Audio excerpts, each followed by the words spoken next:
এই যে আমাদের মেকআপ কমপ্লিট হয়ে গেছে, এখন আমরা যাচ্ছি ঘুরতে। এই তো হ্যাঁ, ঘুরবো করতে। আর এই কানেরটা আমি আগের দিন কিনে এনেছি। আমি কিছু নিইনি, ওই যা নিয়েছে। আলোটা কেমন লাল লাল লাগছে। তো তারপর আমরা বেরিয়ে পড়লাম, এখানে আমরা জুতো রাখলাম। তারপর এখান থেকে লাইন দিয়ে আমরা হাঁটতে হাঁটতে মন্দিরের মধ্যে ঢুকবো বলে, এই যে দেখো পাতলা লাইন, কিন্তু অনেক লাইন করার কি দরকার এটাই ভাবছিলাম। তো এই যে আমরা গেটের সামনে চলে এসেছি, এবার আমরা এই গেট থেকে ঢুকবো। তো দেখো এই যে আমি এখন ঢুকছি এন্ট্রি গেট থেকে। আর এখানে এখন আমি আমার মায়ের ফটো তুলে দিচ্ছিলাম। আর এই দেখো এখন গার্ডেনটা কিন্তু ভীষণ সুন্দর, একটা মানে শান্ত পরিবেশ, খুব সুন্দর জায়গা, মনোরম, মানে শান্তির জায়গা বলতে গেলেই চলে, খুব সুন্দর। আর পাশে এখানে কীর্তন হচ্ছিল, আর আমরা আস্তে আস্তে মন্দিরের মধ্যে ঢোকার জন্য প্রস্তুতি নিচ্ছিলাম। আর এখানে আমার মা গোল গোল করে ঘুরছিল, মানে আমার মা এত আনন্দ হয়েছে। তারপরে আমরা এখন মন্দিরের মধ্যে যাচ্ছি। আর মন্দিরের মধ্যে তো ক্যামেরা অ্যালাউ নেই, সবাই জানো, তো সেই জন্য এখানেই আমাদেরকে ক্যামেরাটা অফ করে দিতে হবে, যেহেতু ক্যামেরা অ্যালাউ নেই।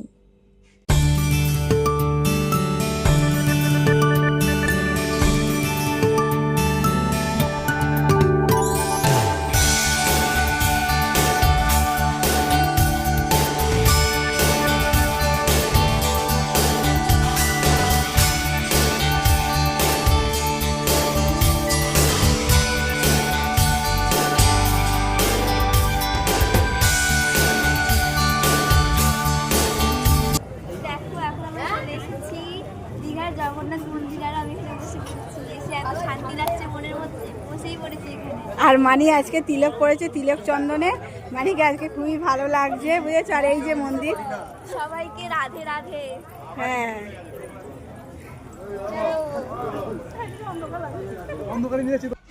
যেটা সব থেকে বড় মন্দির, এবার আমরা সেই মন্দিরটাতে ঢুকছি। এখানে তো ক্যামেরা একদমই অ্যালাউ নেই, এখানে 3-4টে গার্ড রয়েছে। তো এর মধ্যে তো ক্যামেরা অ্যালাউ নেই, ওর জন্য ভিডিও করতে আমাদেরকে দিলই না। ঠিক আছে, নো প্রবলেম। তো আমরা এখন এখান থেকে বেরিয়ে যাচ্ছি, আর আমরা বেরিয়ে এখন বাইরে যাব। আর আগে তো এখানে পদ্ম ফুলের যে নদীটা ছিল ওখানে মানে খোলা ছিল, সবাইকে দেখতে বেশি ভিডিও করতো, কিন্তু এখন দেখছি ঘিরে দিয়েছে, সো আমরা ওখানে যেতে পারবো না, তাই না বলো মা? এখানে পদ্ম ফুল ছিল কত, এখানে এসে ভীষণ ভালো লাগছে। আর এখানটা কি বলতো, মানুষজনের মন খারাপ হলে এখানে একটা দিনের জন্য আসলে ভীষণ ভালো লাগবে। এটাই যা আমরা এসেছি, আমরা বেশি দিনের জন্য নয়, একদিনের জন্যই, কালকে চলে যাবো। কিন্তু ভীষণ ভালো, যেহেতু সারাদিন ঘোরাঘুরি করেছি, স্নান করেছি, প্রচুর ঢেউ খেয়েছি, মানে ভীষণ আনন্দ। আর নুনও খেয়ে নিয়েছি খুব। হ্যাঁ, আর আয়োডিনের নিয়েছে যে চুলটা ভেজা, মনে আয়োডিনের ঘাটি থাকলে আয়োডিনটা ভর্তি হয়ে যাবে। হ্যাঁ হ্যাঁ, কিন্তু ভালো লেগেছে, তাই না? মানে আর সন্ধ্যাবেলা আমরা শাড়ি পরেছি, সেই শাড়িটা আমরা কিনেছিলাম।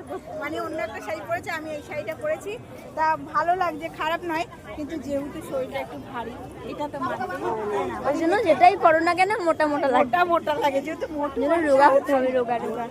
না দেখো, এই এখানে প্রচুর লোক আছে, ভীষণ ভালো লাগে। দেখো দূরে তো এখন যেতে পারছি না, কিন্তু সামনেটুকু এইটুখানি ভালো আছে, এটাই। চলো এখন এখান থেকে বেরিয়ে যাই আর কি। না, আর একটা জিনিস ইচ্ছা ছিল, যে ওই যে গোপী ড্রেসগুলো পরার খুব ইচ্ছা ছিল, এখানে আসবো, তাই ওটা কিনে আনা হয়নি। তা অন্য কোনো সময় যখন আমরা আসবো, গোপী ড্রেস পরে আসবো, আমি মানি দুজনে একসাথে, যতই মোটু হই না কেন, ওটাও শখটা মেটাবো। একদম একদম, বুঝেছো? এখন একবার এসেছি, পরে আবার আসবো, কিন্তু দেখি কবে আবার ভগবান টানে। এখানে টেনেছে বলেই আসতে পেরেছি, তাই না? জানি না, কিন্তু আমিও অনেক হ্যাপি। কিন্তু এই যে শাড়ি, তারপরে সাজ, মানি নতুন কানেরে, দেখো মানিকেও দেখো, তোমরা তো দেখেছো, এই যে মানি রাধে রাধে, মানে যদি ভগবান যাওয়া যায়। আর তারপরে মানি আজকে ওই মানে তিলক চন্দনে ভীষণ ভালো লাগছে মানিকে। চলো আমরা এবার চলে যাই। দেখো প্রচুর লোক আছে এই জায়গাটায়, দেখতেই পাচ্ছ।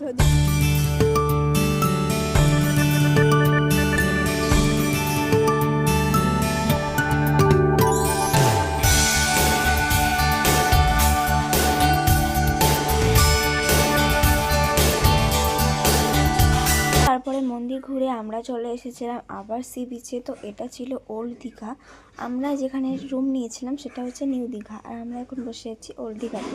দেখো এখানে কত সুন্দর ঢেউ, কত বড় বড়। তো এই যে এখানে লেখা রয়েছে আই লাভ দীঘা। তো দেখো এখানেও সুন্দর মার্কেট বসেছে, বাট নিউ দীঘার মার্কেট তো এর থেকে অনেক বড়, কিন্তু ওল্ড দীঘাটা অত বড় নয়। কিন্তু ঢেউগুলো দেখো কত বড় বড়, কত সুন্দর।